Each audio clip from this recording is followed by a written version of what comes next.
Welcome to the Pool Nation podcast, where it's all pool talk. And we ain't talking about netting and jetting or splashing and dashing. We're talking about becoming a nation of pool pros. We talk about the latest products, trends, and training in the pool industry. Now let's welcome your host, with over a decade of industry insider experience and still the reigning champion of Marco Polo, Edgar De Jesus, and his co-host, John J.J. Flawless, the fastest netter in the West, and Zach the Pool Boy Nicholas.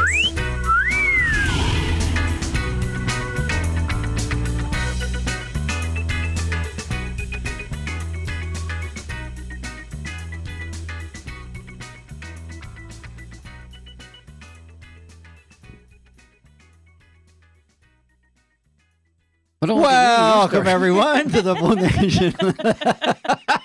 Not my show. Woo! The show started off with a bang. Good morning, everyone. I am Edgar De Jesus, and yes, I am the reigning champion of Marco Polo. I was waiting for Brad to just kind of take it and run. Dude, I could have done it. I didn't have any heads up.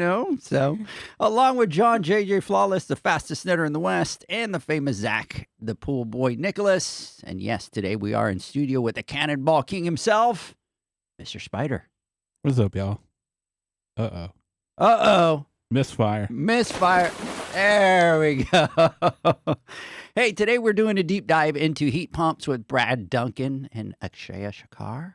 Big shout out to you guys out there with RayPack. I want to welcome everyone to our live podcast, a podcast where it's all pool talk, and we ain't talking about netting and jetting and splashing and dashing. We're talking about becoming a nation of pool pros. And yes, we will talk about the latest products, trends, and training in the pool industry. But before we get started today, I want to thank our visionary partners for this podcast, the Ultimate Pool Tools, the SPPA, Blu-ray Excel, Aquastar Pool Products, Natural Chemistry, our friends at RayPack, Heritage Pool Supply, and Hayward Pool Products. We want to thank them for their continued support. Mr. Zacharias, are you out there? I'm here. I made it. It got questionable there for a minute, but I am here. You kind of had us worried there for a little bit. Well, I forgot about the whole computer issue that I have going on. So as soon as I went on, I couldn't get in. So I have stolen McKenna's computer for the time being. Yeah, I'm not surprised. John, can you do me a favor? I think what we need to do is we need to stop the process of him having a buying decision.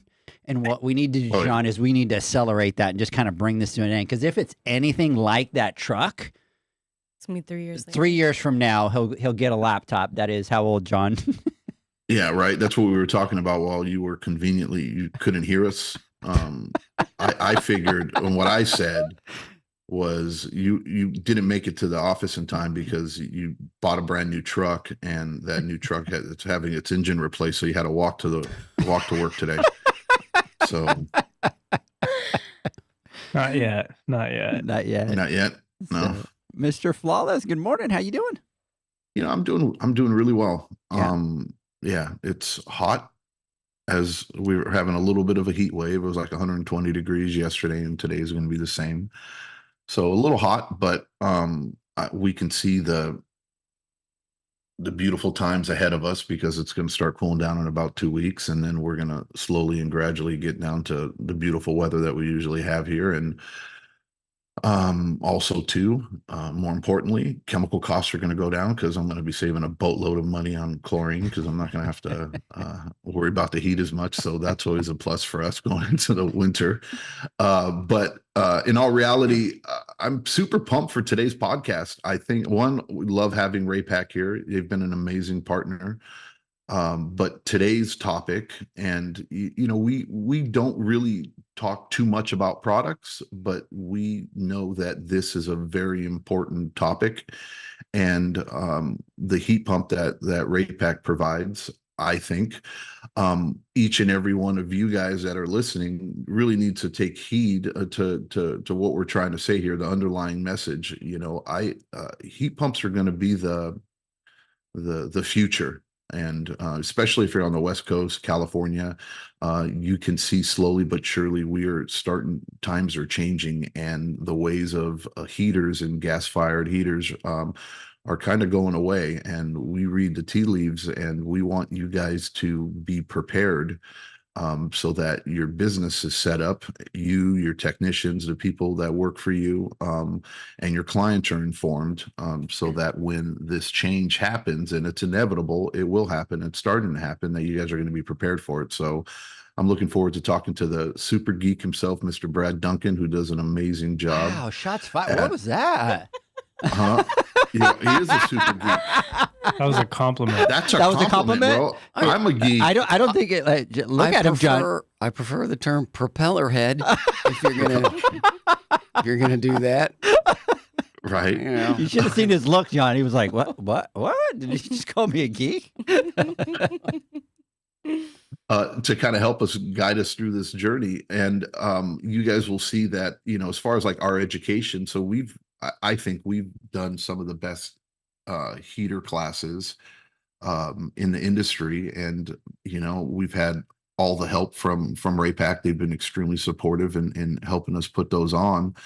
You're going to see us slowly transition and add heat pumps to our line of education. And for those of you that are going to be attending the pool conference in November at the expo, we are going to put a heavy focus on the heat pump aspect of it, and we are going to start to teach and get the information out there. So there's a reason to everything, and hopefully you guys take a lot from this podcast. And I'm sure there's going to be 1,000 more questions that are going to be that you guys are going to have. Feel free to reach out to us, reach out to the team over at RAPAC, to us on our website via Instagram or whatever, and we'll start getting this information out to you. But look, I'm excited for it, and I hope you guys are going to be equally as excited for it. And we're going to take away some of that the scary part of what a heat pump is, and hopefully you're going to see that it's that you can use it to your benefit, and it's a lot easier than you've been told in the past. So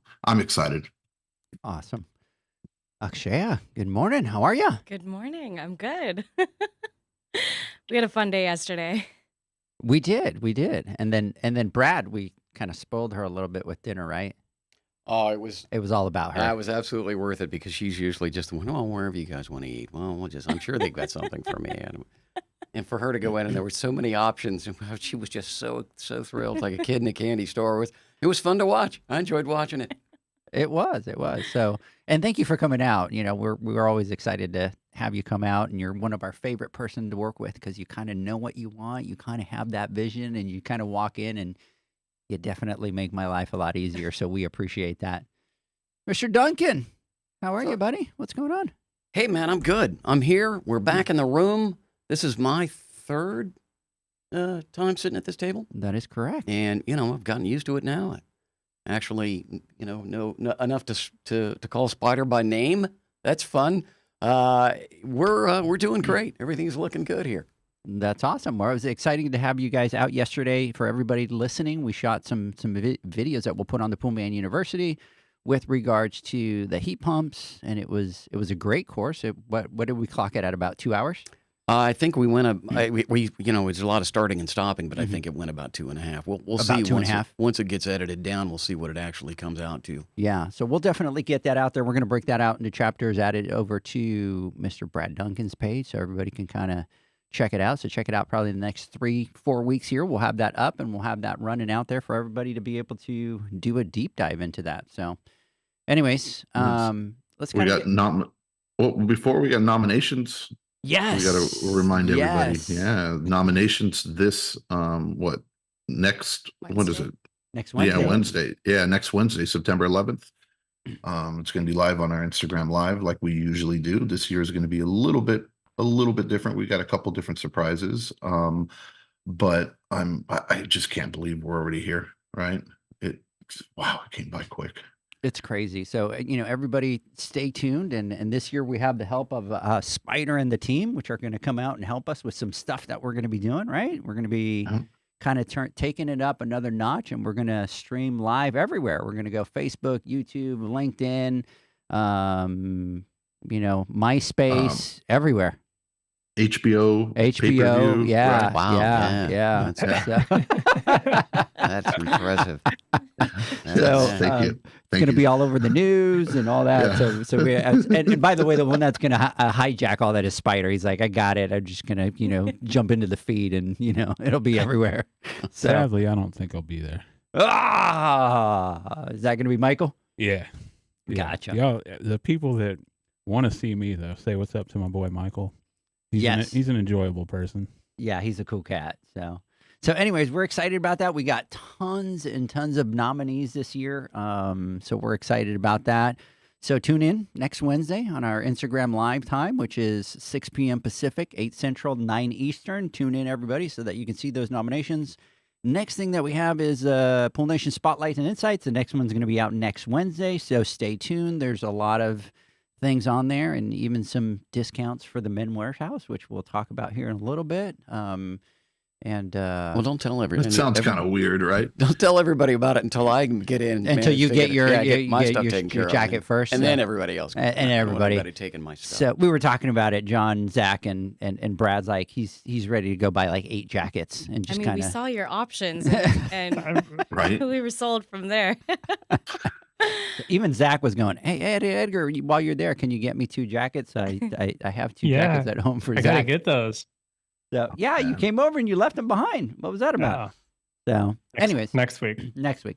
So we also have the Pool Nation Conference coming up the 9th, 10th, and 11th. We're going to be doing 4 different tracks. We'll do technical, hands-on, business, and retail. We've already got quite a couple people registered. Just to give everybody a heads up, for the technical classes, we can only hold about 90 people. Hands-on, we could do 100. Business, we could do about another 90. And then the retail, about 90 to 100. So even though we can hold up to 100 people, every track is going to be kind of limited to about 90 to 100 people. So you're going to want to get out there. Go to poolnation.com. You can see the Pool Nation Conference on there, or you could go directly to this PSP Expo site.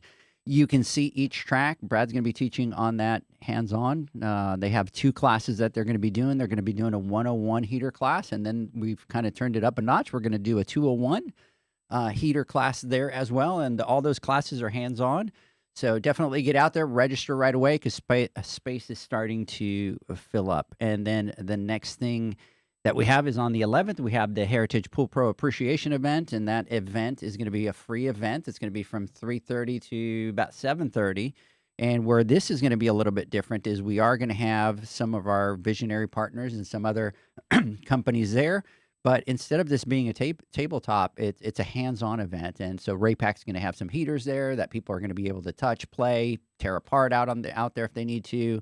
I know that we will have the attendant, we'll have Aquastar, we'll have Lamont is going to be there, Biolab is going to be there, Haas is going to be there. I mean, there's just a whole bunch.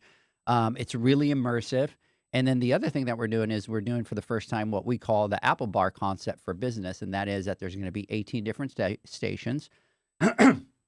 Excuse me. And what pool pros are able to do is, let's say that somebody comes in and they want to talk about scaling. They want to scale their business. Well, they're going to be able to connect with 3 or 4 big, large companies that service over 1,000 pools and talk about that scaling process.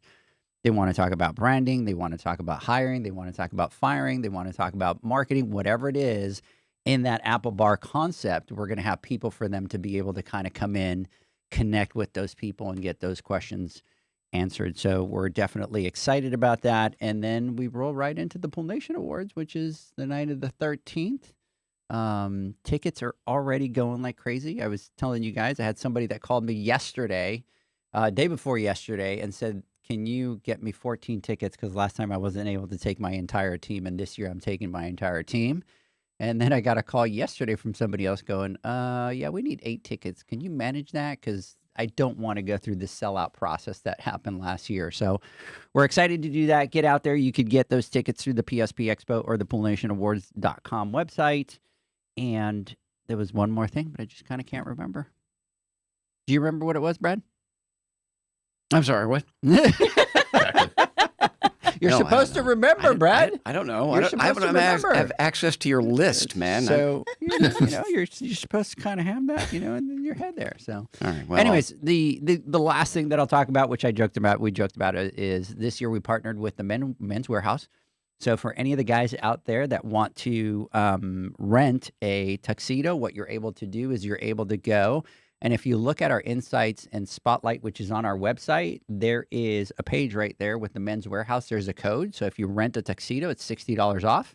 And what you can do is, let's say that you are in California and you don't want to travel with the tuxedo. You go to your local Men's Warehouse, you get measured, they ship it to the closest store right there to Dallas to downtown. You go pick it up, you wear it, you bring it back, you're done. And then that way you're not having to travel with, a tuxedo. And then I think there's also a $50 off if you do a purchase. So It's a good deal. I mean, Dude, are that's we it. going there after with Brad?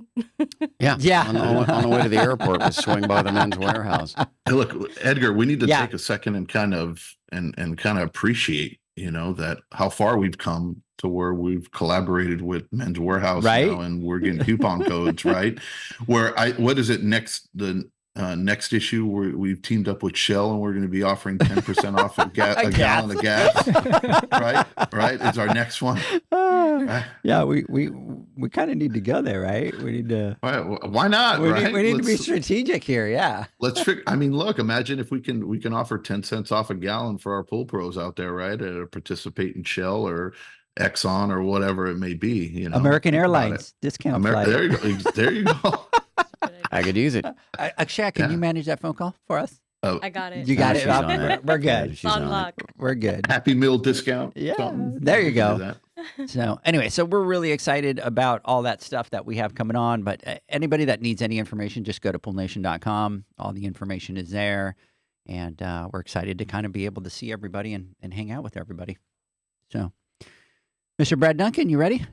Yeah, man. I'm ready to Let's shoot. get it on. I'm ready to Let's shoot. pull the string. All right. Make it happen. So we talked about doing a deep dive into heat pumps, and obviously we want to make this educational. John had a great point that really, it was kind of the same thing with the heat pumps, right? That nobody wanted to, install them, and now they're required. And obviously we're talking about heat pumps, and we agree that this is going to be something that's down the road is, really going to be something that, especially like in California, if they move, it's going to be a requirement. So let's kind of start with the basics. And how does a heat pump work? Heat pump gives us the opportunity to utilize free heat. We're making heat without a fire. How does that work? How do we make that happen? What it essentially does, there's this machine that will pull the air, the surrounding air into it, suck all the heat out of that air, and put it in the swimming pool water. Now, we tend to think of, oh, well, if you're going to do that, it has to be a really hot day, better be, 95 degrees and up. No, there's still heat in the air that's usable down into the mid-40s. We can still continue to get heat out of that air and put it in your swimming pool water. Now, all we're doing is dragging heat out of the air, using refrigerant to suck that heat up, compressing the refrigerant to make it even hotter, and then sending it to a heat exchanger. And then from the heat exchanger, the refrigerant goes back through the other direction, and it all starts all over again. Round and round she goes, pulling the free heat provided to us by the sun and putting it into your swimming pool water. That's how they work. I mean, that's the upper level version that without going into minute details. But if you just don't have any knowledge of it, that's where you start. We're pulling the heat out of the air. We're putting it in your swimming pool. So, Brad, talking about that, and you talked about kind of a range of temperatures there. When speaking about the different climates that we have, the different markets, how does a heat pump perform in those different climates? What are some of the considerations that pros should be aware of? That is absolutely the biggest question. It comes down to performance. The performance is going to vary based on, there's three things, but primarily the temperature outside. We're pulling air in from the atmosphere, so if the air is not as warm, then the heater is not as efficient. You don't get the heat as quickly that way, but it will continue to pull the heat out. So when it's 85 and sunny, and it's, we give the example of what we call 80-80-80. The heat pumps are measured, we need to measure the efficiency using the air temperature and the humidity in the air and the set temperature, that you're trying to get the water up to. So we advertise, the industry advertises at 80-degree air temperature, 80% humidity, and what was the 80-degree water temperature. Okay, so in Florida, that's, Tuesday. That's no big deal. That happens all the time. Not a problem. It might not be quite so realistic in Little Rock, Springfield, Lincoln, Nebraska. That gets a little cooler up there. So what that means is that's led people to believe that in certain parts of the country it doesn't work. And I actually got a call 3 weeks ago from an old friend of mine in the swimming pool industry. He's a contractor, and he was like, "Yeah, the customer is interested in heat pump, but I was told they don't work here." The guy's he's in the San Fernando Valley in Los Angeles. There's plenty of heat there. Yeah, man, they work great here. In fact, they sell them in the Pacific Northwest. They sell them in Toronto. If they'll work up there, they'll work in Little Rock. They'll work in Lincoln, Nebraska. They just don't. You can't expect as much out of them as you might from, say, the Dallas area where it's hotter. Okay, doesn't mean they don't work. It means that they don't work as quickly. All right, so upper ranges, obviously, the hotter it is, the easier it is to get the heat out of the air. You got a ample supply. As it gets colder, it just means it has to work a little harder, or really not harder, longer is how it would work. So the efficiency goes down at that rate. And these units run down into the mid 40s temperature wise.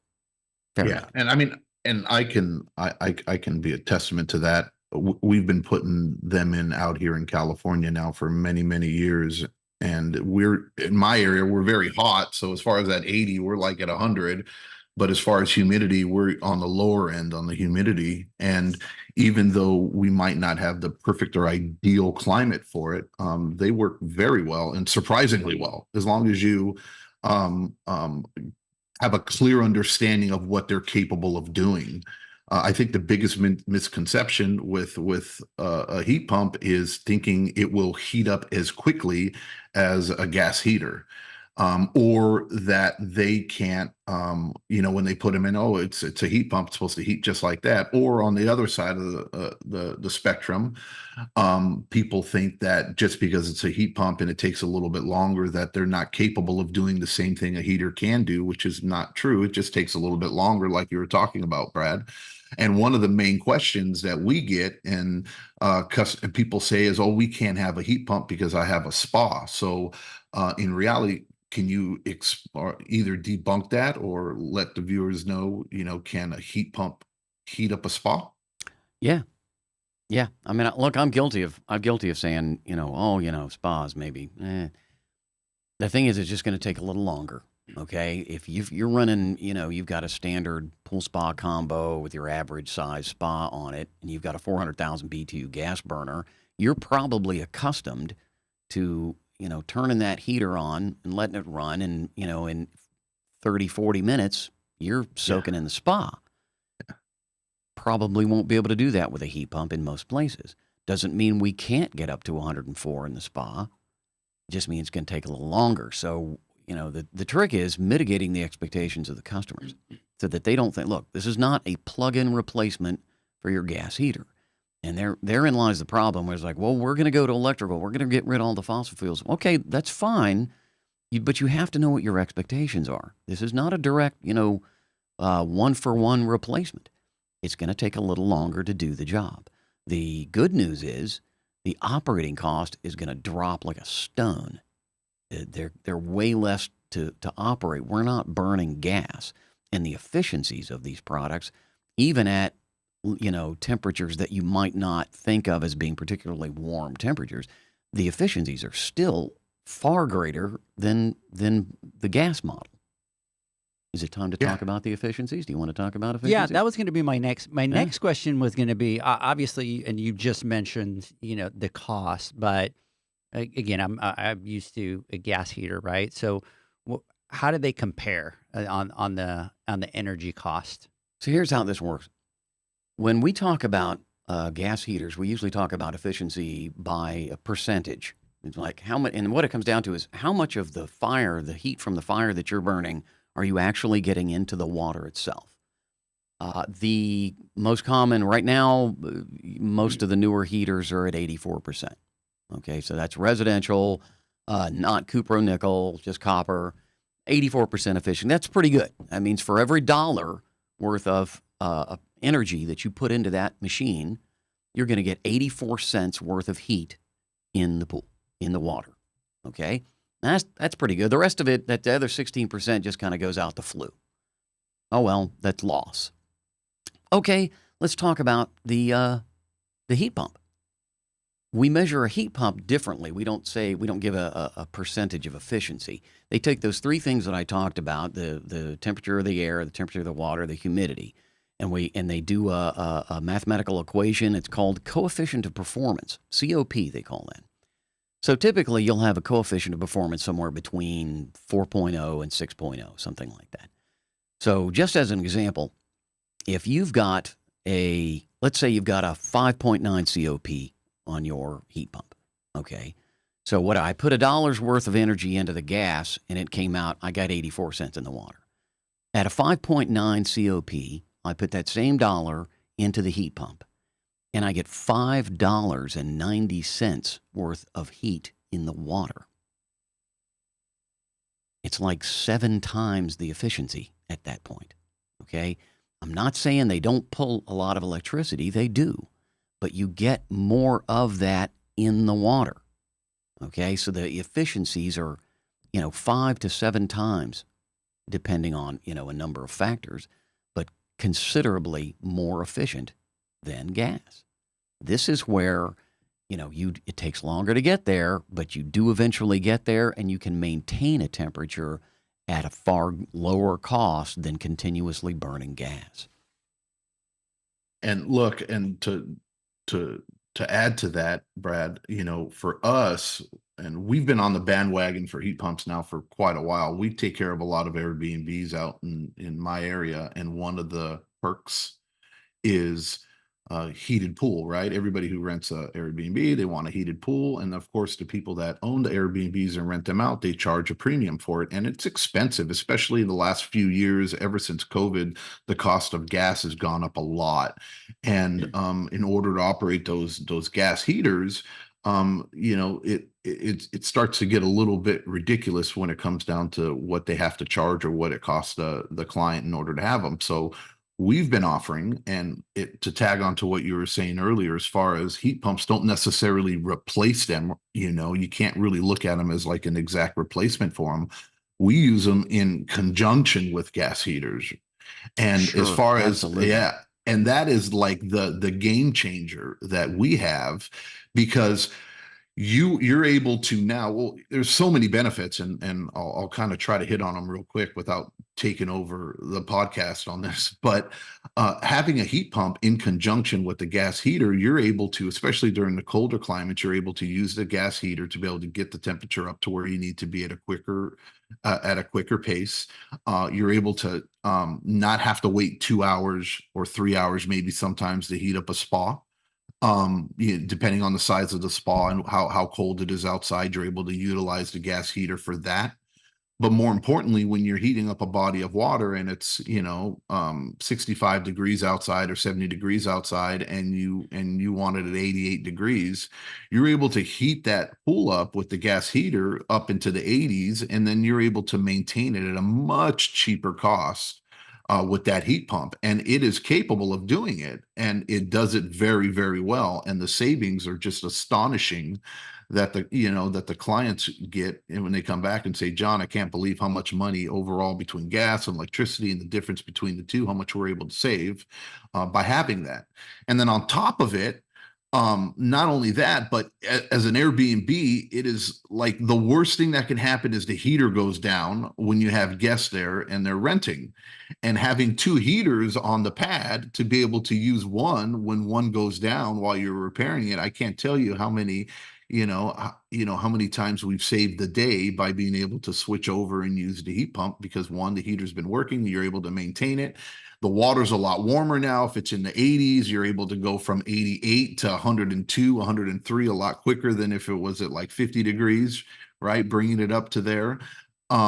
It's just like a world of a difference. And then the third point And I know we're going to talk about it a little bit later, but we're hot where we're at. And if you get the right heat pump and you're educated, not only can you use that heat pump to heat, but you can run it in reverse and use it to cool.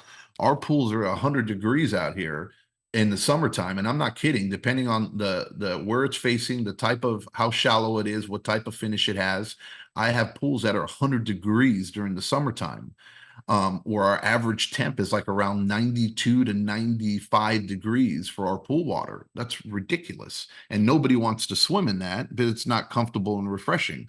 But now you give them an option to where they can dial back the temperature and cool it down into the 80s. It becomes a cash machine for your client, and it allows them to be able to enjoy the pool during the summertime. Most of the country loves, summertime is swimming time for everybody. Here, when it gets really hot, nobody wants to get into the pool, because who wants to swim in 100-degree water, right?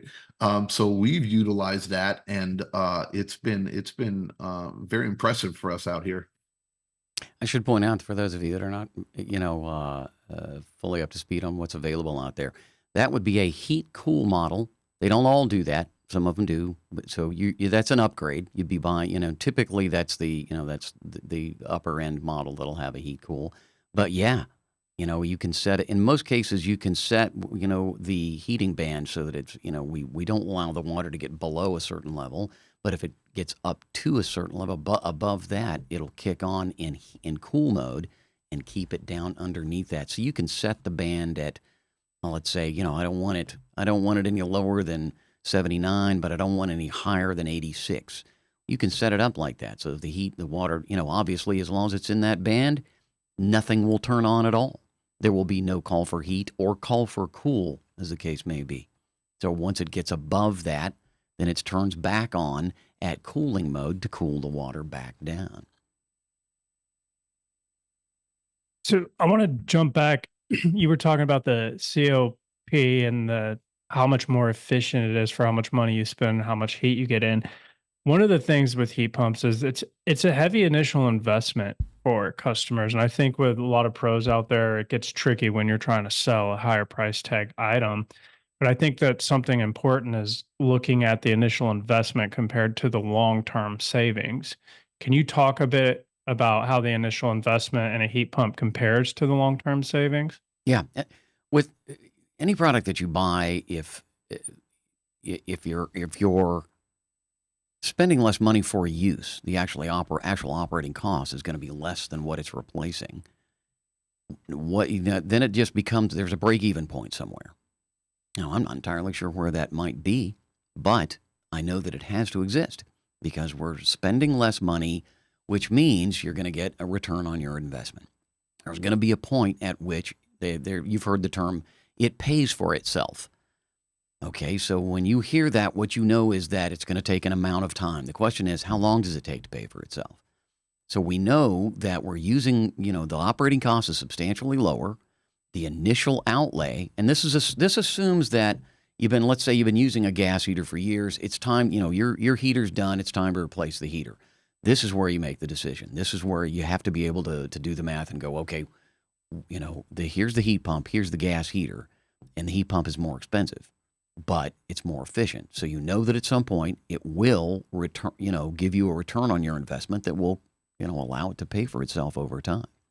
And, this is going to depend on a number of factors, among them how often you use, your heating product. But eventually, down the road, and the real question comes, okay, is it going to pay for itself before it wears out and I have to start all over again? And that's the other thing about heat pumps is they're very durable. And when's the last time you had to fix your air conditioner? They just don't break down that much.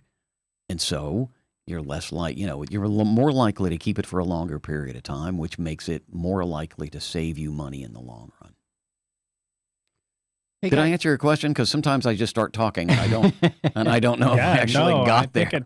I think it's perfect. And, like we were talking about, this is going to become more of an item that we have to be familiar with as pool pros out there. And I talk to a lot of people and they get hung up on, presenting that cost to the customer. And I think that that's a big tactic or a big tool that they have is that, that pay for itself over the long run. When you're talking about how efficient it is for the heating cost, I think that's something that people need to familiarize themselves with when trying to sell a heat pump.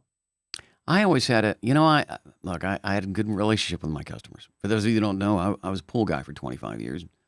And, I always wanted to, particularly your good customers, the people that you've had for years, they pay on time. They're always nice. They're always, generous around the holidays. These people are, you kind of get to feel for them, and you don't want to, I don't want you to have to spend a lot of money. Let me get you something it's really gonna, work for you and not cost so much. Well, you might not be doing them a favor. If you're just, let me just sell you the cheapest thing. Okay, today that was great, but is it going to last as long? Is it going to do the job as well? Are they going to be happy with it? Is it going to cost some money in the long run? So while it may be difficult to go to a customer and say, look, yes, you can buy that. That's cheap and it'll work for a while, but I don't recommend it. You just have to be sincere and get them to understand you're not charging them a lot of money for this big new product. Ooh, heat pump. You're trying to do them a solid. You are getting them into something that is going to make them happier in the long run. You just need to be able to explain that to them. And a lot of what we talk about when we're talking about heat pumps is getting to know what the customer's needs are, and explaining to them what they can expect. We compare the heat pump and gas heater like a Maserati and a '68 Beetle. Okay, we're both going to get, we can both finish the quarter mile. Maserati's going to get there a lot faster, but the Beetle's going to get there. It will get there, and it's going to cost me a lot less. Okay, so that's what we're doing. We're just trying to make sure everybody understands. Look, man, there's a difference here. As long as your expectations are in line with what these things will do, you will likely be okay with it. Hey guys, let's do this. I have some questions, and I got some questions that came in here that I'm going to share with you so that we can answer some of those questions. But before we do that, let's take a quick word from our sponsors, and when we come back, we will continue. The Hyper Pole from Ultimate Pool Tools is a pool care pole designed by pool professionals for pool professionals, featuring precision-crafted carbon fiber and stainless steel construction. Go to ultimatepooltools.com or Instagram at Ultimate Pool Tools. Pool pros have specific needs when it comes to general liability insurance. The SPPA program has you covered. With 3 tailored and customizable general liability options, SPPA makes it easy for pool pros to feel secure. Find out more and get covered at thesppa.com. Now available, Pool Invoice. Pool Invoice is a pool billing software created specifically for the pool service and repair industry. It's developed for our industry and only our industry. Pool Invoice is built with recurring billing in mind. You can print, email, text invoices, or even send via WhatsApp. You can add recurring or yearly charges, accept credits, and set up autopay. You can even see when customers have seen the invoice. It even has a customer portal where they can log in and see, print, and pay invoices. It has all your customers' information on one page, so you don't need to search through hundreds of invoices looking for the one you need. Just go to the customer profile and it's all at your fingertips. Created specifically for the pool industry, Pool Invoice. Now available at poolinvoice.com.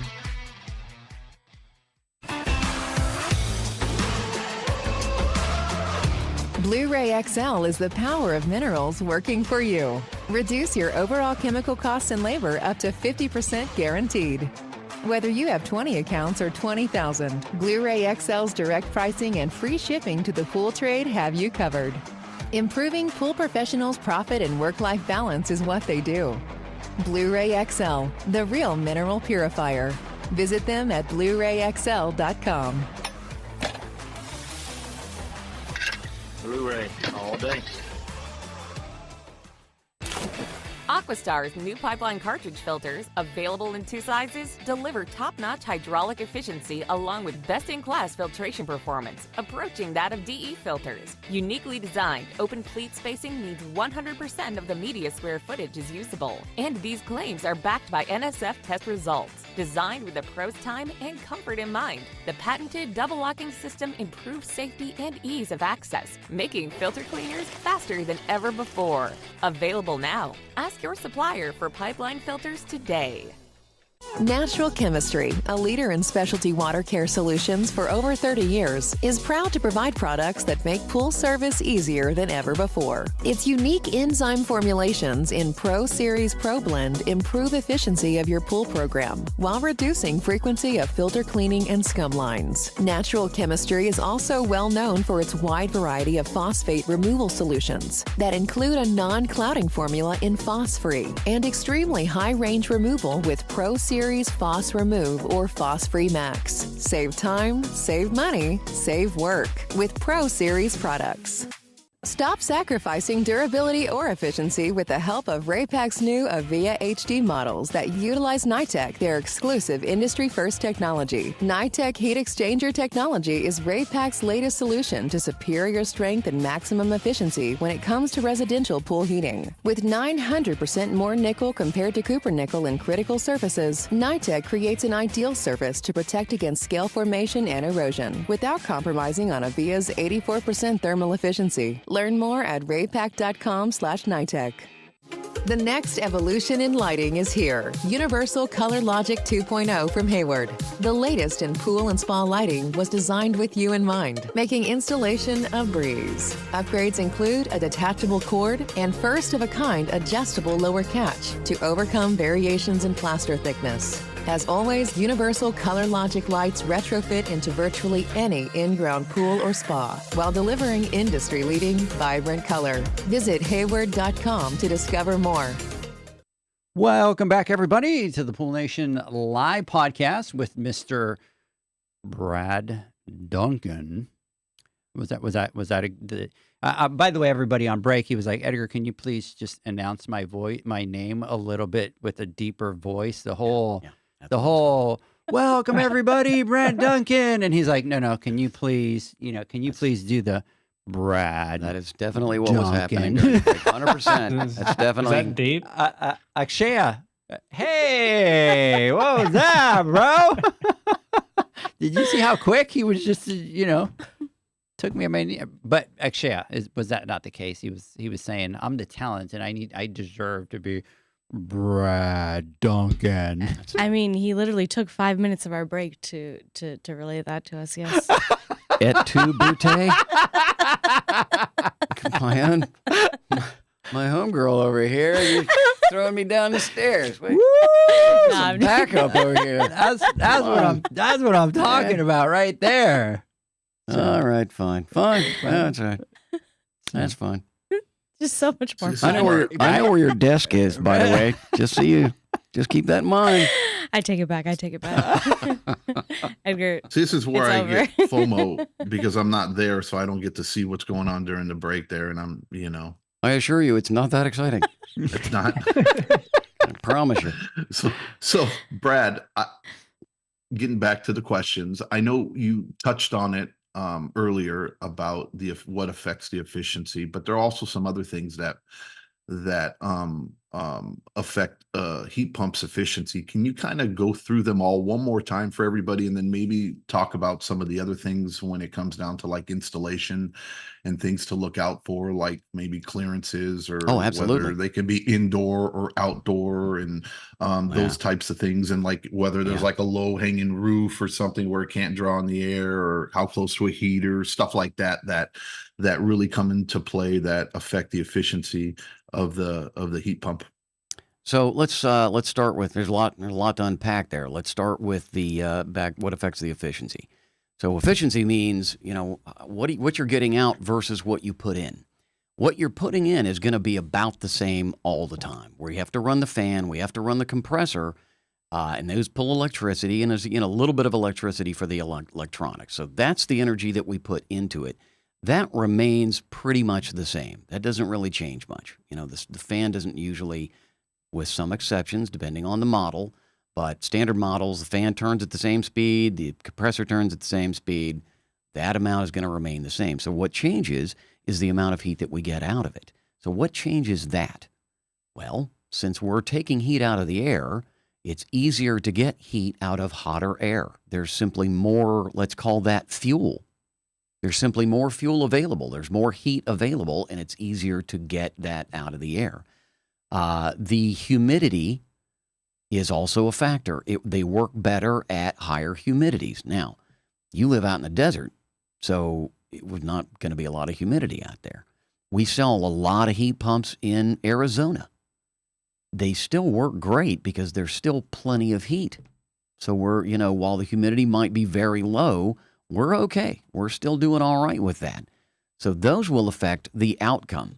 Obviously, if you have more heat around the device, it's going to be easier to transfer that heat into the refrigerant. And I hope we'll get a chance to talk about the refrigerant in a second. But I'll put that aside for the moment.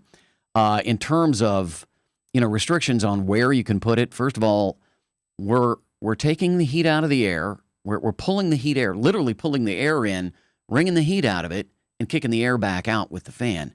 So the air coming out is 8 to 10 degrees cooler than the air that went in. So if you put your hand over the top of one of these things, that fan's blowing the air out. It's cool air coming out of it. So let's think about that. If we put that indoors, let's say, this is, about a 20 by 20 room. I put a heat pump in the middle of it, and I run pool water coming in and out. Pipes pulling the water in and pipe taking the water out. We're gonna turn the heat pump on. It's going to pull the heat out of this room. It's going to put the heat in the water and send the heat out of the room. The air that comes back out into the room is colder than the air that went in.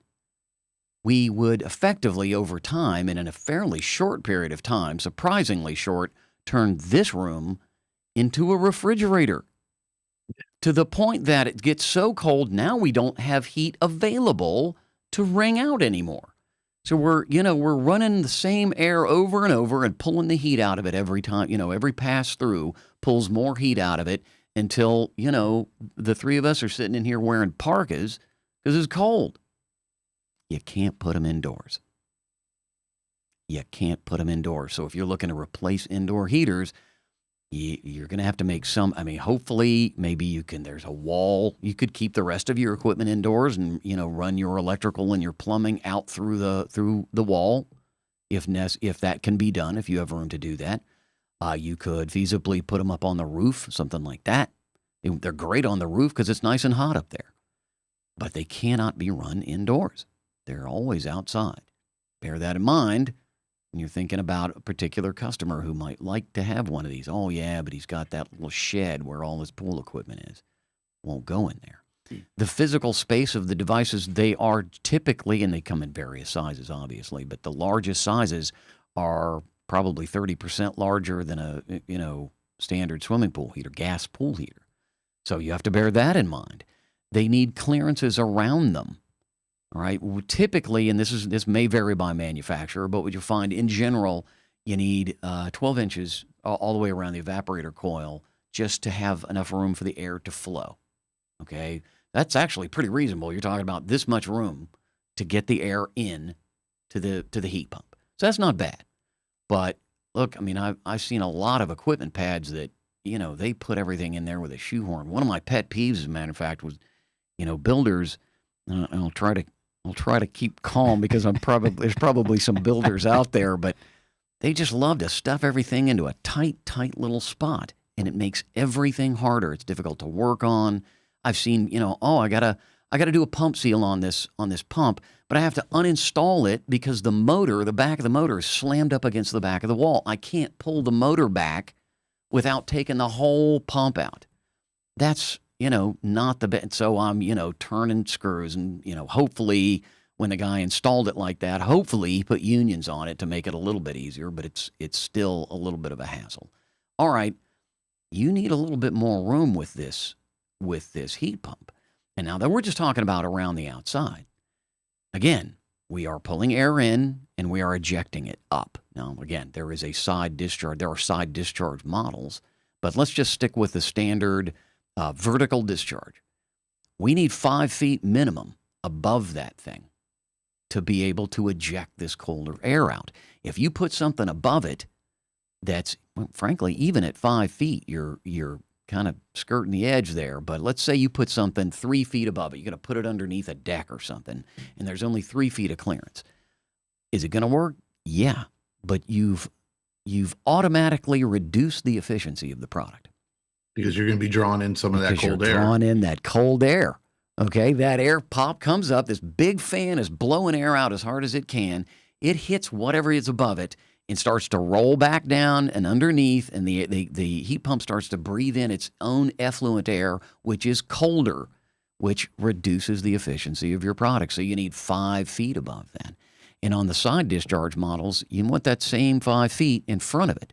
Although, again, if you can get it wide open with no restriction, that would be best, because you still have some of that cooler air will still bounce back and start to get pulled into the heat pump. So there's your space restrictions there. And I think there was one more thing you'd asked me about. There was 3 things in there. Did I get them all? No, I think you got them all, especially like the clearance. Hey, good for me. Yeah. I so rarely, guys, look, I answer a lot of questions. I do classes, and guys come up and they ask questions, and I'll go down some, bunny hole and then forget if it did. Wait, what was the question again? I don't recall.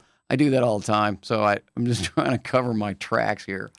I think there might be one more thing, and correct me if I'm wrong, but heat pumps, they have coils, right? Should they be like cleaned off every once in a while if they get too dirty or anything? Will that affect the efficiency? It's kind of like an air conditioning unit, correct? It's exactly like an air conditioning unit. The technology is identical. Many of them, the previous generation of the Raypak heat pump, the 84 model, 8450, that had used all the same, made in the same factory as Rheem air conditioning units. And use the same cabinet. So they're about the same size. Evaporator coils, very similar. An air conditioner works on the same type of system. So it's a similar type of maintenance where you got to rinse those off every once in a while, because again, you're pulling air in. There's constant flow of air. Well, anytime you've got something that pulls in air, you're pulling in whatever's in that air. Now, fortunately, the coils are the evaporator coils are they're not particularly wide open. So it takes a while to gather up. What we're talking about is just dust and dirt. You got to rinse them off every once in a while. So do you just rinse them with the hose? Yeah.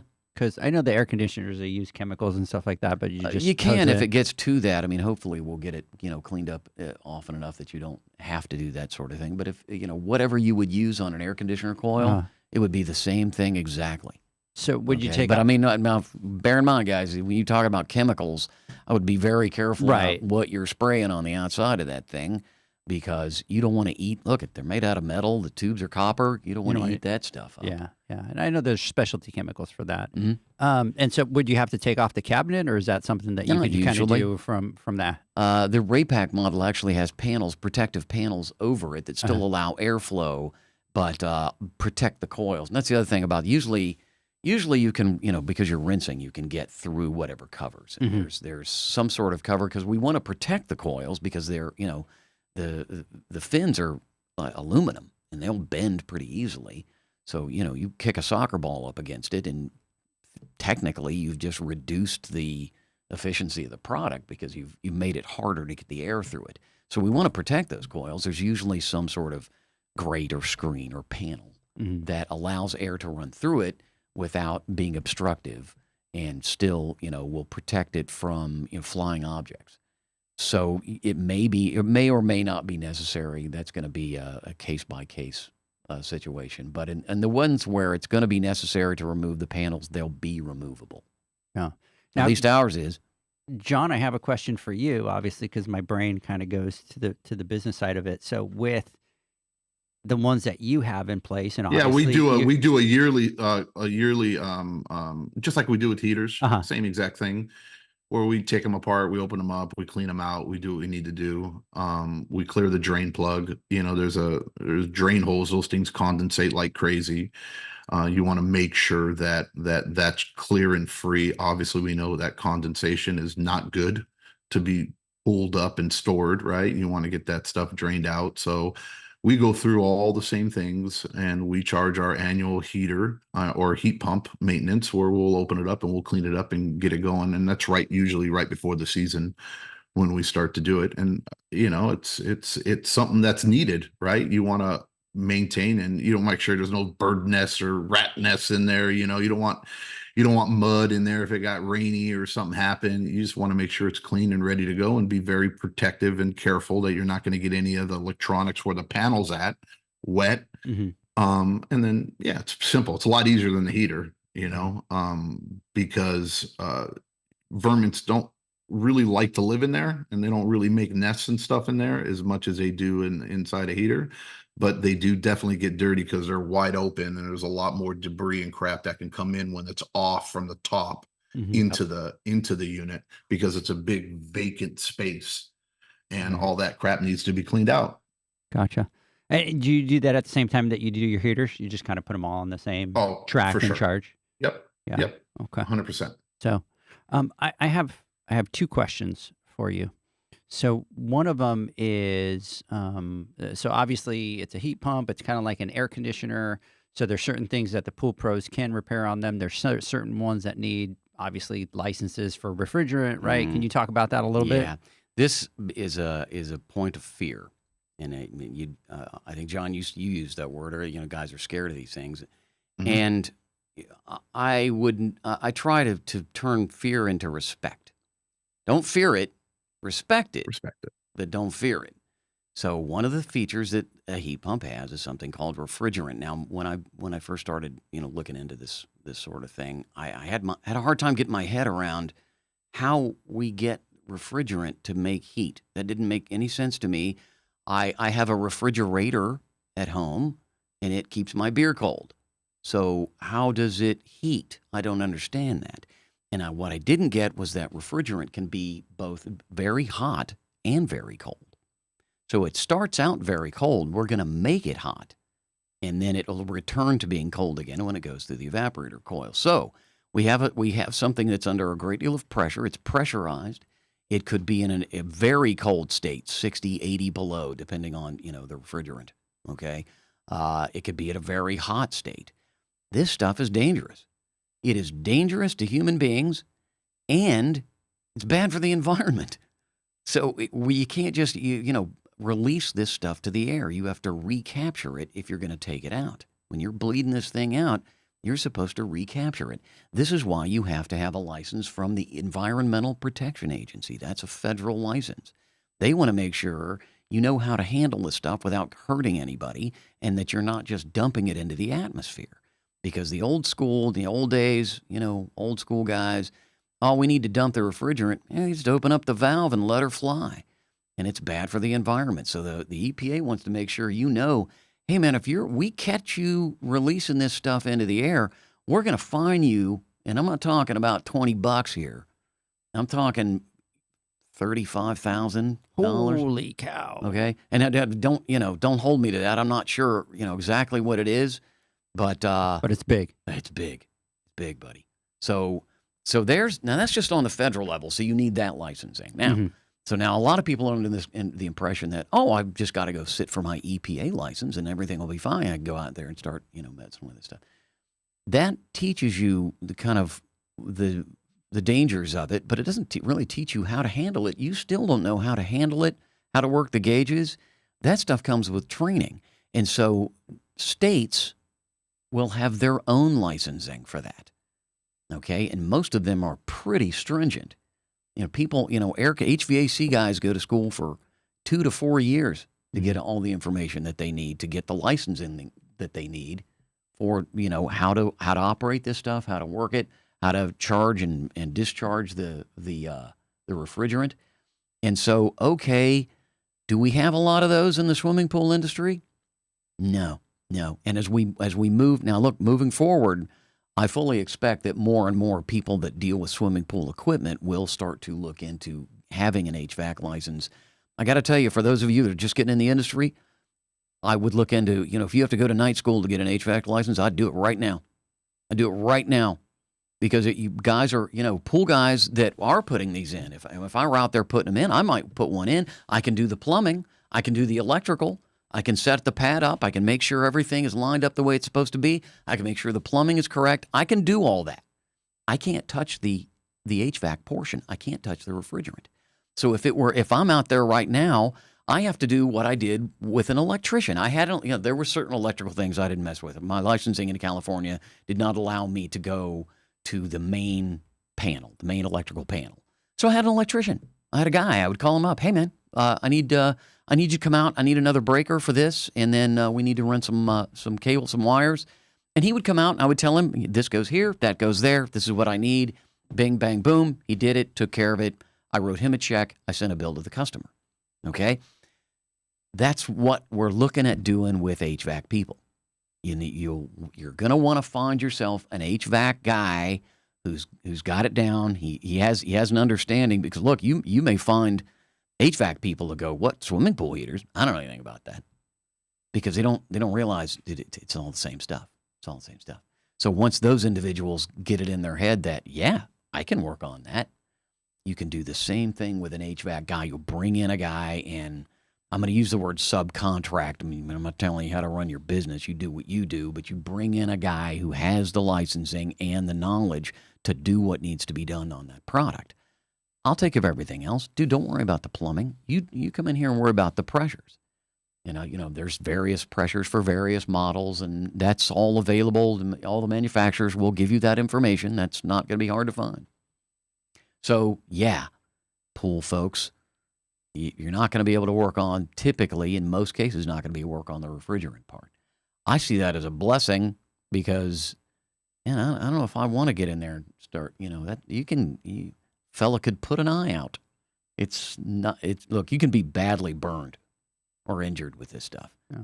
And it's not something you want to play around with. Oh, there's nobody around. I'm just gonna bleed it. My neighbor's got this. You got these gauges. I'm just gonna hook them up and play with it. Yee, that's dangerous stuff, man. Walking a thin line. Is there any other parts of it that you need licensing, or is it just really the refrigerant? Well, I should point out that licensing changes from state to state. We're in Texas right now. And a good friend of mine moved down here from California, and the first thing he had to do to stay in the swimming pool industry was get that appliance installer's license so that he could hook up a whatever electrical device. Very ironic that he came from California, where they were comparatively lax in terms of licensing. They was like, oh, you've got your, C63, you're good. Go ahead. As long as you don't go, but you can go back to the sub panel, and you can run wires from there and hook up pumps or whatever runs on electricity, no problem. State of Texas requires licensing for that. Many states have licensing just for gas. You can't hook up a gas line without a gas license. So you still have to pay attention to whatever the licensing is in your area. And I'm saying state, there may be, look, I talked to a guy, well, it was TJ. We had TJ in here last time. He was telling me he was out at the Outer Banks, where they want to see you actually video when you are releasing the refrigerant, that you are recapturing refrigerant. And that's not a state of North Carolina thing. That was just a local, whatever. I don't know whether it was this local city or county, whatever it was. So you still have to comply with everything that's happening in the backyard where you're working. Okay? I've just been assuming that, look, you're a swimming pool professional. You are licensed to do what you're licensed to do, which is, your standard pumps and filters and heaters and like that. Under those circumstances, yeah, you can still hook up that heat pump. You can still take care of everything but the refrigerant. So I want to jump into that from a pool pro's perspective. We sell the heat pump. Can you walk us through the installation process from that perspective? It would be very little difference from putting in a regular heater, with, of course, the exception that you don't need a gas line. There's no gas. We have to cover the spatial area, the spatial requirements that I talked about earlier. All that has to be, taken into consideration. The state of Florida requires that device be fastened to a concrete slab. So there's one more thing that has to be taken care of.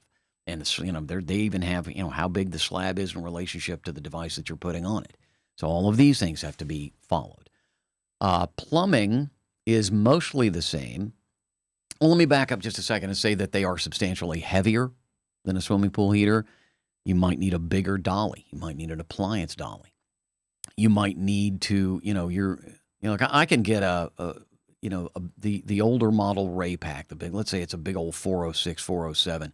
I can usually, with pneumatic tires on my dolly, I can roll that across the grass with a heater on. It's usually okay as long as it's not too damp. I can do that. Probably not with a heat pump. Your wheels are just going to sink into the dirt, so you may have to lay down some plywood as you wheel it out there. You're going to need more than, again, I used to put that stuff in by myself. You're going to need at least a second guy. 2, 3 guys, 4 guys would be helpful and, less likely to hurt yourself.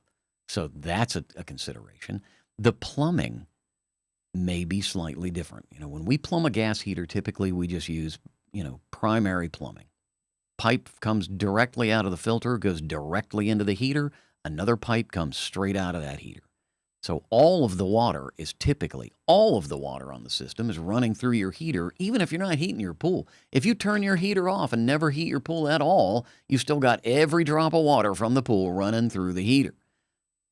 You can do that on a heat pump, but heat pumps typically have a tighter flow band. So the minimum flow rate and the maximum flow rate are, closer together.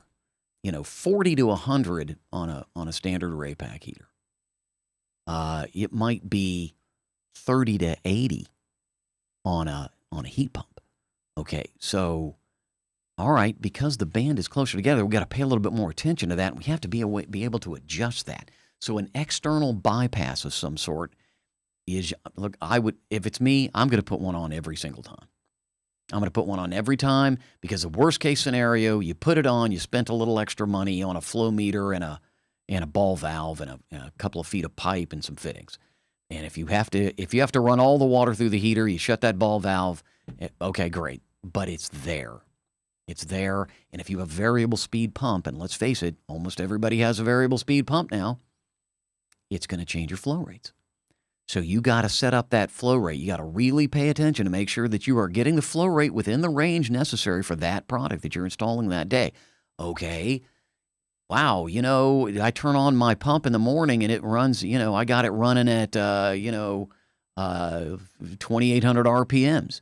And it's really kicking out some water because I'm trying to stir that pool first thing in the morning, and then I'll turn it way down and let it run low and slow to save electricity. Great. That's a great idea. But man, your flow rate just got so wide that you might come in way above the necessary flow for the heater, and then turn around and be way below it. So now we have to dial in the pump to make sure that our flow rates are straight, and then we're going to use that ball valve to give us a little bit more flexibility on that on the ball valve. Okay, so you got to pay more attention to flow rates on that installation. That I think that's probably the key thing to know on installation for these things. You can't just drop the pipes in and take hey, it's Miller time, I'm out of here. No, you got to pay more attention to that stuff. So, I'm smart. Did I just plug Miller beer? Did I just do that? I apologize. That was not my intention. I'm sorry. Let's go to a word from our brand new sponsor, everyone. So I agree 100%. A heat pump is really no different than putting another piece of appliance or putting a heater in. There's a couple different things you got to do, right? One, first and foremost, the space that it takes is just enormous. So you need to be very understanding of the space that you're working with at that pad, and you touched on it before. Let me jump in here just real quick, but because it just remembered the last thing that I thought you were asking me about, and it was distance, and it's exactly what you're talking about right now. Distance to other products, gas heater, Another heat pump, you may have to put 2 or 3 heat pumps in if it's a big pool. So a gas heater, another heat pump, or an air conditioning unit. You need 3 certain feet. distances. 3 feet typically. Yep. Okay? If you've got a gas heater and a heat pump, the heat pump is pulling air, and it pulling air fast. The fan is like this big around. Oh, that's a cool sound. Here, wait. Oh, that's awesome. Okay, I'm just going to spend 20 minutes playing with the equipment. Can we just do that? The gas heater needs air too. It needs combustion air. Well, who's going to win a fight between a device that's got a fan this big and one that's got a fan this big? Yeah. That gas heater is going to lose every time. So now we're sucking combustion air away from that gas heater. We want to keep 3 feet between those two so those two can play nice together. I'm glad we thought of that again because I knew there was one more thing. So I'm sorry for interrupting you, but I would have forgotten all over again. I remembered as well, and I was going to bring that up as well. So I'm glad you caught that. I had a question too, and so when it comes to, for the most part, if you're adding a heater to an existing pad, you already have. I mean, adding a heat pump, if you already have a heater there, would you recommend them doing the intake prior to the heater? Should the heat pump flow to the heater, or should the heater flow to the heat pump? Okay, so if you're using multiple sources of heat, you want the most efficient one to be the primary. So you want that one first. Okay, so we're talking about a gas heater, a heat pump, or solar collectors, not photovoltaic collectors. Okay, so I just gave them to you in exactly the wrong order. Solar, heat pump, gas heater. Now, typically, it's unusual that you would use 3 of them. It's not impossible, but it's doable. You would typically use 2 of the 3. So we already know that, if you're using solar and a gas heater, you go to solar first. It goes to the solar, it comes back down, and then you measure the temperature of the water at the heater. And you don't even need automation at that point. The heater is like, well, what was the temperature coming down? Well, it's plenty warm. Now you may want to manifold that out in such a way so that you're getting, a higher temperature because you're going to get hotter water coming from the solar than is in the pool. But I digress. You want the solar to be the primary and the gas heater becomes the helper. So if we're talking about a heat pump, the heat pump is first in line. The gas heater is second. That's there to assist the heat pump because we're trying to keep efficiency as high as we can. So we want the heater to do the heavy lifting. Now, if it is unable to keep up, the gas heater is there to help, and it'll help with speed. It'll help you speed up, and so then speed up the heating, and so you can set the heater at say 5 to 10 degrees lower than the heat pump, so that when the water gets up to a temperature that's closer to what the heat pump can handle, the heater will shut off and let the heat pump take it from there. So how do we plumb that? Heat pump first. What we want to do is we want to take the primary line coming off the system. So in this case, it would be whatever's coming from the filter. You got a pipe coming out of the filter, and it's going down line, and that's where we would typically put our heater. So instead of going into the heater and then out of the heater, I would leave that line straight through and put a leg coming from and to. So you got 2 lines coming off that main line, one feeding the heat pump, one coming from the heat pump. And then about 3 or 4 feet down, you're going to do the same thing with the gas heater. Now you can adjust the valves to get the flows necessary to make sure you have your flow rates correctly. You put a balancing valve between the intake and the outgo and throttle those as necessary to push the right amount of water through it. Because in that configuration, as the water's flowing past, if you don't put a valve or something there to push water into your heaters, you will get no flow at all because water follows the path of least resistance. It'll just keep blowing through that pipe. So you need a ball valve in between the incoming and the outgoing to force water into the heater. And you'll put a flow meter at the inlet so that you know that you're accomplishing the flow that you need. All right, so whatever is being bypassed, whatever's still going through the main line, it will rejoin once that water comes back in. So it'll leave the heat pump and it'll go down and do the same thing at the gas heater, same incoming and outgoing pipe, same throttling valve or balancing valve that's called, just to drive some water through the devices. Now, with that 3 to 4 feet down the line or more, the water that comes out of that heat pump is mixing with the water so that you get a more reasonable temperature. You're adding heat to the water, okay? What you never, ever want to do, and not just on a heat pump, but on any time you have multiple devices of that nature and multiple heaters, you don't want to come, water directly into the heater, water out of the heater directly into the next heating device. Never do that. If you, let two gas heaters, two, whatever you like, whatever brand of heater you use, two of them, they're identical. You put them right next to one another. You got water going into the heater. Am I keeping you awake? You all right? I need. You okay? Can I get you? I got some really bad coffee here. If you're I interested. appreciate that. If the water's if the water's coming out of one heater and going directly into another heater, the second heater will never get a call for heat because you already heated it. It's already coming out hot. When it hits the temp sensor for the incoming heater, for the second heater, the heater's just going to go, oh, the water's already hot. There's no point turning on. So you have to manifold that stuff out. You have to have that water going back into a main line and then coming off that line. Okay? No, perfect. And that's why I wanted to touch on that. I think it's very important when especially if you're installing it for the first time or you've never had a dual heating system. The other thing I wanted to really touch on, and I think is very important, is the electrical's a little different, right? It not necessarily, I mean, you're dealing with 240 when you're hooking it up, but the amperage is something that most pool professionals haven't dealt with before. When you're talking about the average heat pump, I think takes between like 50 and 60 amps. And most panels don't have that or can't accommodate that, or you don't have the proper wiring. One thing I want to say is you can't just hook up, 12 gauge wire to a heat pump with the 60 amp circuit, right? And expect things not to get pretty nasty and crazy. A lot of times you're going to need to run a sub panel, a breakaway. You're going to need to have that thicker gauge according to, obviously, read the manual and figure out what amperage, because I know you guys also have some smaller ones like the crosswinds, right? That don't take nearly as much amperage as some of the bigger ones. But for the most part, if you're going to be heating up a swimming pool, you're going to have one of the larger units and you're going to be looking to install a 60 amp breaker. And that 60 amp breaker, you cannot hook up 10 gauge or you can't hook up 12 gauge wire to it. You're going to need to step to, a lot of times we put in 6 gauge or 8 gauge wire for the heat pump when we hook it up. And that is something that you guys are going to have to take into consideration when doing it.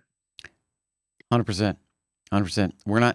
I like to say, and this is where the public at large really needs to get some education on, fossil fuels are bad. We're gonna use electricity. It's so much better. But all right, whatever you say, you ain't plugging in a toaster, man. These things pull some juice. Yeah, don't plug it into an intermatic timer. No, just pop it on my T104 hanging on the wall. We'll just hook it up to that. Good to go. Exactly. Okay. Nah, man, Cool. There's things pull. Look, I mean, some of the smaller models, I mean, that might only be 25 amps or whatever, but the bigger ones are going to get up into the 60s, or the 50 to 60. So breaker size needs to be accommodated, and wire size by length. Now, what you'll find is most manuals will have this information for you laid out by footage. How many feet of wire are you running here? Okay, so the longer the wire is, the longer the run is, the fatter that wire has to be. And what you'll see is when you get over to, if you're just, I'm going to replace this gas heater, and, I've been running this gas heater's been running on the same circuit, the same 240 circuit as my pump. So, I've got wires, I'll be fine.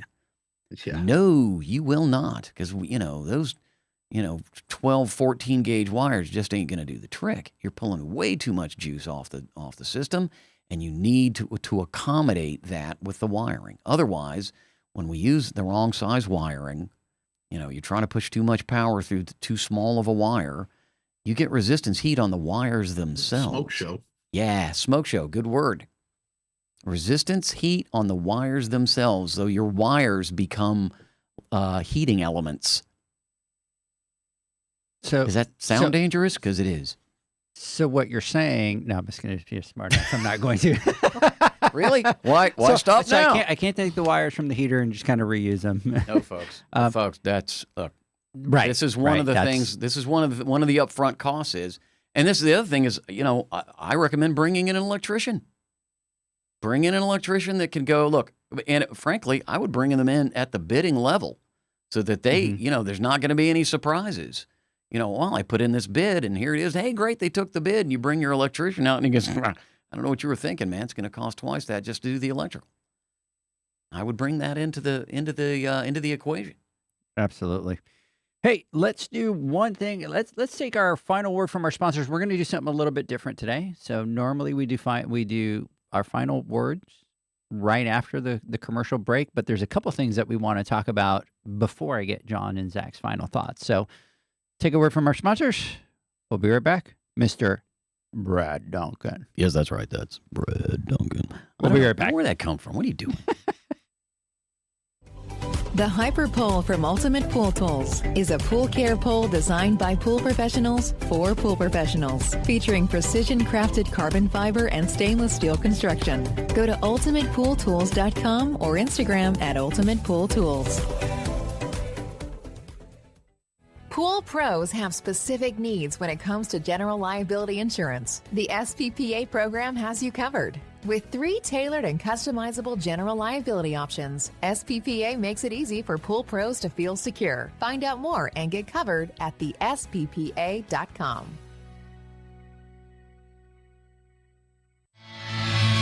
Now available, Pool Invoice. Pool Invoice is a pool billing software created specifically for the pool service and repair industry. It's developed for our industry and only our industry. Pool Invoice is built with recurring billing in mind. You can print, email, text invoices, or even send via WhatsApp. You can add recurring or yearly charges, accept credits, and set up autopay. You can even see when customers have seen the invoice. It even has a customer portal where they can log in and see, print, and pay invoices. It has all your customers' information on one page, so you don't need to search through hundreds of invoices looking for the one you need. Just go to the customer profile and it's all at your fingertips. Created specifically for the pool industry, Pool Invoice. Now available at poolinvoice.com.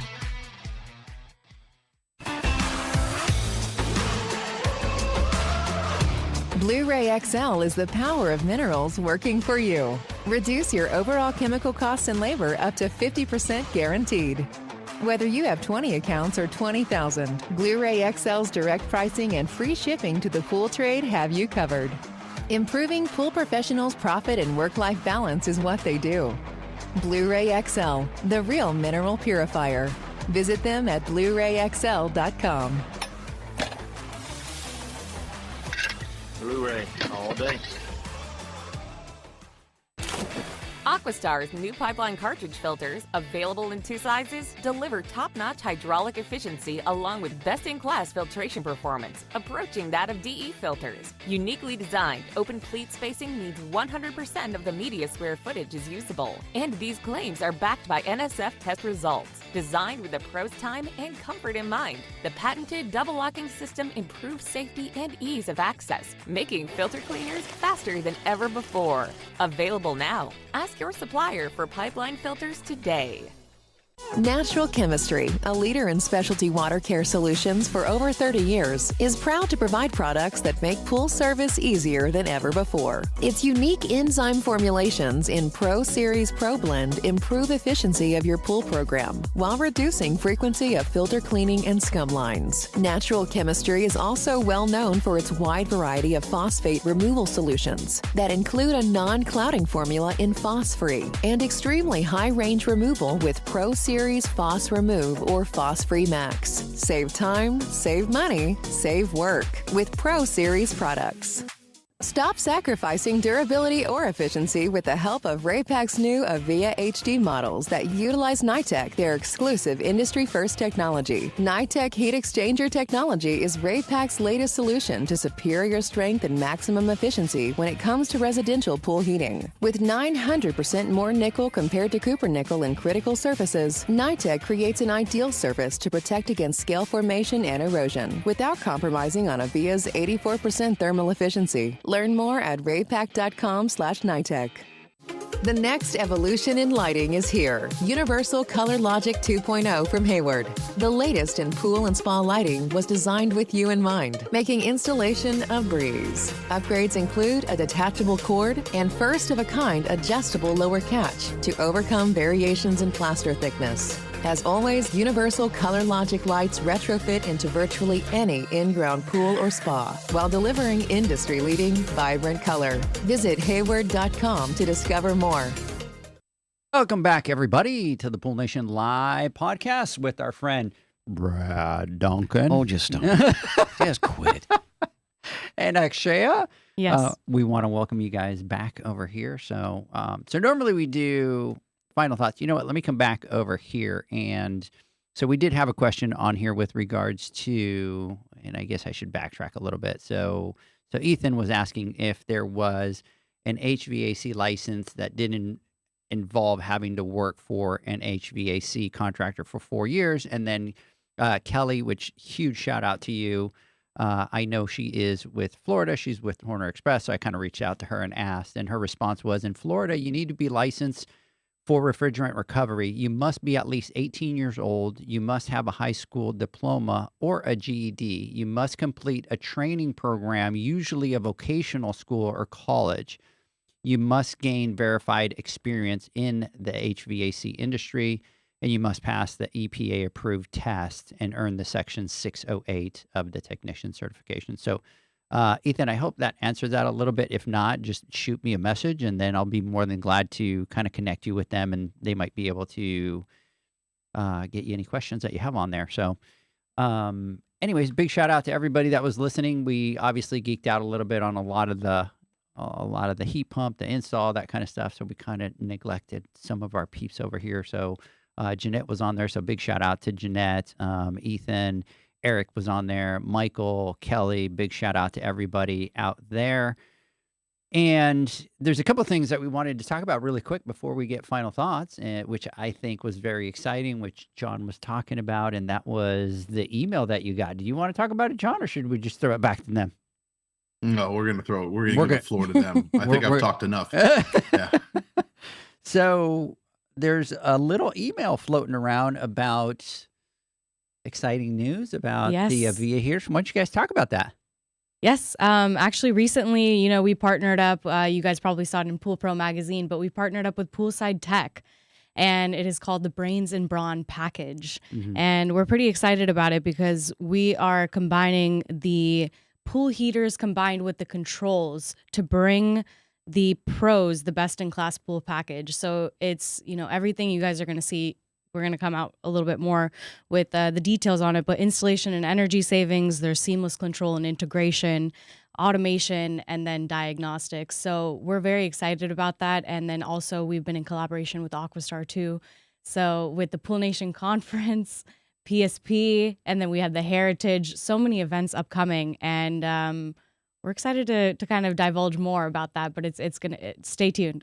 That's awesome. And then can we talk a little bit about the Avia, what you guys are doing there, what you just dropped? Yeah. Avia's got a 3-year warranty now. And that's not a pad thing where, you buy 3 things and you get a bigger warranty. That's a standalone warranty. We're going to warranty Avia for 3 years now. As a matter of fact, what we've determined is they've been out for a while now, and we're thinking, well, okay, we don't see any reason why we can't warranty these things for 3 years, and so we're going to do it. As a matter of fact, we're making it retroactive. Provided, that your heater is still within 3 years of having of installation, we'll honor that 3-year warranty on a previously installed unit. That's brand new, just dropped, and that's pretty exciting. No, that is exciting, and it goes to say, look, warranty claims, right, or the dependability of a product and how much money you have to put into it after the sale, right? It plays a big factor in any manufacturer, right? And it's a testament to Raypak and you guys building a quality piece of equipment, saying, hey, look, we're going to sit there and we're going to warranty this for 3 years. And not only are we going to warranty it for 3 years moving forward, but we're going back and retroactively saying, hey, all you folks that put this in, we're not leaving you out, or we believe in our product, we're standing by it, that we're going to warranty it full parts and full labor for 3 years. And then I think there's even something else what I thought was pretty, it was pretty badass, where if I read it correctly, was that not only are you giving a 3-year warranty, but now you're even warranting residential heaters in a commercial environment for the first year for 1 year. Right. So you're saying that these heaters are so good that you can put it in a commercial environment and you can run it in a commercial environment, even though it's a residential heater, and we will still warranty it for 1 year, or Correct. usually any other manufacturer would say, hey, this is not what this heater's application was built for. So it voids the warranty, where you guys are going back and saying, hey, we're also going to be giving you a year warranty in that case as well. Yeah. Which I think is pretty impressive. In most cases, you probably wouldn't have put the residential model in, but we don't know what's going on out there. You bought the heater, you put it where you heat it, obviously, yes, it was made for a residential model. Doesn't mean it's not still a durable product. And all right, fine, we'll still give you a year. And that's on parts and labor warranty as well. Parts and labor. Yeah. So that's very impressive. I do have a question. How long has the Via heater been out? I recall it coming out in 2020 because I remember, we were all geared up for this big product drop. Man, we've been gearing, we got this new thing, we're gonna drop it, and COVID hit, and it really took the wind out of our sails, made things a little bit more difficult. But that's how I remember it. Were you with us in 2020? Yes, actually, I think that's just when I joined in. Is that the way you remember that? Yes. Yeah. So we've been out. We're into the 4th year now. I want you to think about this for a second, because I know that you guys obviously don't share it, but when you guys mentioned it, my brain started thinking. First question was, when was it out? So that means, John, that they've been able to, as a company, look at the data over the last 3 or 4 years, right? And so if you have products that you sell and stuff like that, you're going to see the warranty claims that you get, right? And that's really going to be able to dictate, obviously, what your warranty is, right? Yeah. So that tells you that data is telling them that is a badass heater, that they can firmly say you have a freaking 3-year warranty on this heater. So that means that those heaters that you guys are putting out there, you're not getting a lot of warranty calls on them, because you're able to kind of put your foot down and say, we're going 3 years. I can tell you this: I put in a lot of heaters in the past years, and we've put in many of Via heaters, and I have yet to have to go back to one of them to do any type of work on any of them. And those were I've talked about it before. I did a lot of vacation rentals. And every time I had to replace something, I put a Raypack in. At the beginning, I used to love repairing heaters because I made all this money. I started to hate getting phone calls on Saturday and Sunday to go repair heaters. And it was like, at that point, it wasn't worth it anymore. And every time something went out, it was like, you either get a Raypack heater or nothing, because I'm not, So they're definitely very, very durable. So congratulations on that. I think that's amazing. And the bigger thing is the longevity aspect of it, right? Durability is the one thing which is amazing with the brains and brawn. That's why we say we're the brawn side of it, right? We're the little fist pump, the bicep. But I think it's also really the longevity of of our products. Right. Sorry, Zach, what was that? No, I was just going to add too, from like a business perspective, when we're looking at comparable costs to a customer, like it's one more tool that we have. You've got a NITEC exchanger, and now you've got a 3-year warranty, and it kind of unlevels the playing field when you're choosing which one to go with when selling a customer, if that makes sense. And that also, Zach, made me think, you're a brand new pool guy, right? We're always thinking about the brand new pool guy. You're going out there to sell a heater. That's a huge selling point to a customer, right? Mm-hmm. So that's something that you use from that sales pitch to be able to kind of convince that customer for that. Well, let's take it even a little bit further. And, you're an extension of whatever you put in. And I don't care if I'm putting in a Pentair, a Raypack, a Jandy, or whatever. If that thing breaks down, right, or something goes wrong with it, it's not Raypack that built a crappy heater or Pentair that built a crappy heater. It's John and his company that sold me a crappy heater. Sold me a crappy heater, right? Or did something wrong, or whatever it may be. And it's comforting to know. And when we make our recommendations and what products we choose to offer, because we make a decision, we always do good, better, best, and we give our customer an option to pick. And we explain the pros, cons, benefits. We try to tie it into their lifestyle, what they're looking for, so that it helps them make that decision. You know, instead of being sold on it, they say, hey, look, this is exactly what you were looking for and you're asking for. But we get to choose which brands that we showcase or that we show.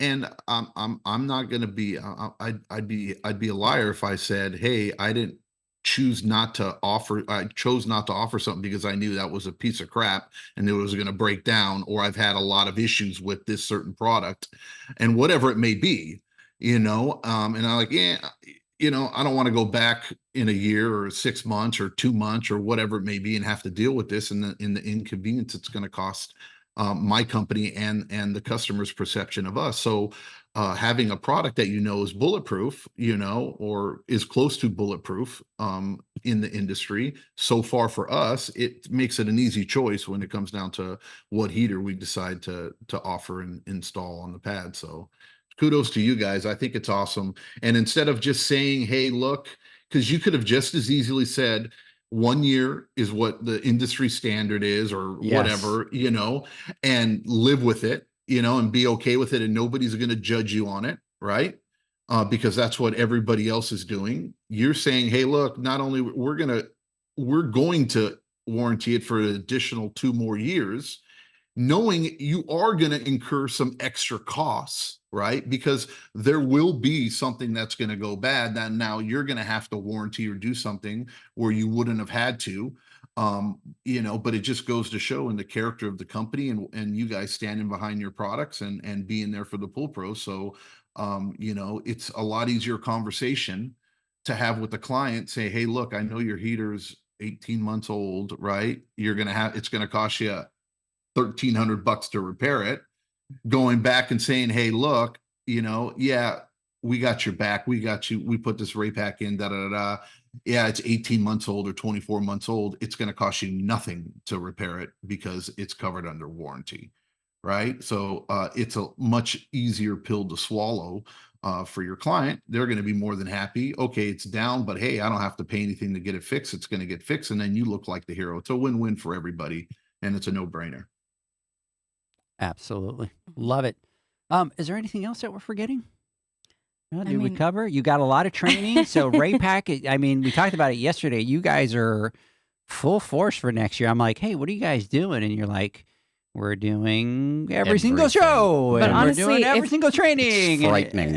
If anyone has the chance to see Brad in action, though, at one of these boot camps or one of these trainings, truly, he's very, very entertaining. So I'm just like... Get out there. If you have get out there. Yeah. Yep. So, hey, Zach and John, believe it or not, we've literally have like 2 minutes and 30 seconds. So, Zach, go quick. Final thoughts. Yeah, I'll be quick. I just want to say thanks for coming on. I know last time we were in studio together, we touched on heat pumps a little bit, but going through this today, I learned a lot more. And we've been installing heat pumps for a while now, but I was guilty in the beginning of falling into that. That this thing is kind of crazy. I want to stay away from it. I don't know if it's very effective for many years. And as we kind of started doing them and seeing a demand for them, and we just got a little bit of confidence in it, it became much easier for us to sell. And it's like, I don't know how long I was doing our customers, like you said, Brad, kind of a disservice because I'm like, nah, you don't want that, when maybe that was the right choice for them. So today was very good for me. It just furthered a lot of things. I've learned a lot of new things. So thank you for coming on and sharing with us today. Absolutely. I love coming here. It's always a good time, and we always get into a lot of deep conversation. I enjoy it. Mr. JJ Flawless. No, I want to echo what Zach was saying. Thank you guys. Really appreciate you taking the time to come out here. I think today's podcast was very informative. I also appreciated that we touched on the touchy subjects, right? That a lot of times people want to kind of avoid. Let's just talk about all the great things, right? And not really talk about some of the important things that you have to keep in mind when you're out there putting in these products, because it is a little bit different, right? When we talked about the licensing, when we talked about dealing with the refrigerant, when we're talking about the difference in electricity, right? And understanding it and knowing it, and then also being very upfront and honest about the drawbacks that a heat pump can have, in certain situations, environmental situations, or when physical things are affecting it. So I think, but at the end of the day, I hope anybody that listened to this, you have many more questions, feel free to reach out to us or reach out to the team at Raypack, and we'll be more than happy to guide you and put you in the right direction with no fluff and no BS, so that you're prepared. Because I said it earlier at the very beginning, and I mean it, this is something that we need to be very aware of, right? And we can't forget about it and wait for it to catch up to us, because you're going to be way behind the ball when it happens. This is something you need to get in front of now and start educating yourself, getting prepared, understanding the product, and knowing what it can do for you and do for your clients, so that you can put it into play and start profiting off of it, and then offering solutions for your people. Because there's a change in times, and it is happening. Whether you want to believe it or not, it is happening. And the more you know about it, the better prepared you are going to be when it comes down to when that change finally slaps you in the face. So thanks again, guys. Wish I was there.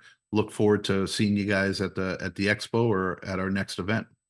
Now we're headed off to do your favorite thing.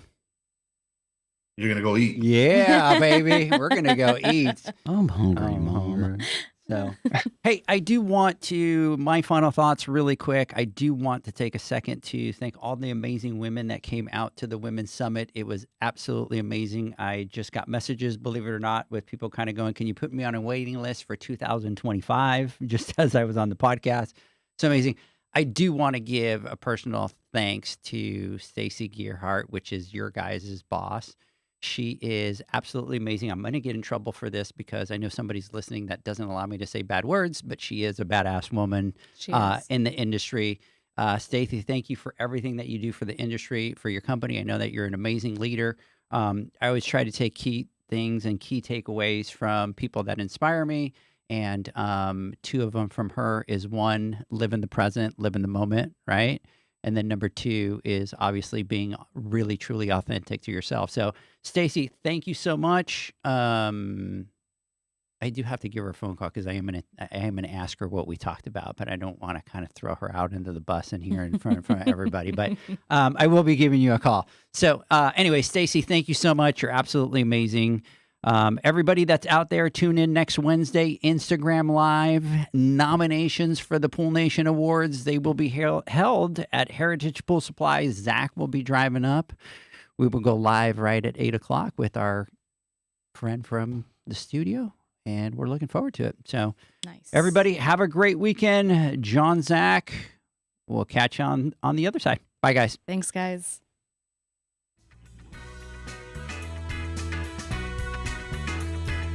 Thanks for listening to the Pool Nation podcast, a member of the Pool Nation family. You can listen to us live every Friday here at 9 a.m. Pacific, 11 a.m. Central, and 12 noon Eastern Standard Time. You can find us at Pool Nation or PoolNationPodcast.com, on Facebook, or on Instagram at Pool.Nation. And to find more info about Pool Invoice, the billing software built specifically for the pool industry, go to PoolInvoice.com. Before you go, this is what the pool industry has been waiting for. PoolmanUniversity.com. It's the first platform dedicated to learning the swimming pool service and repair industry. A pool service community where you can connect and find videos on business, service, water chemistry, and repairs. See you there at PoolmanUniversity.com.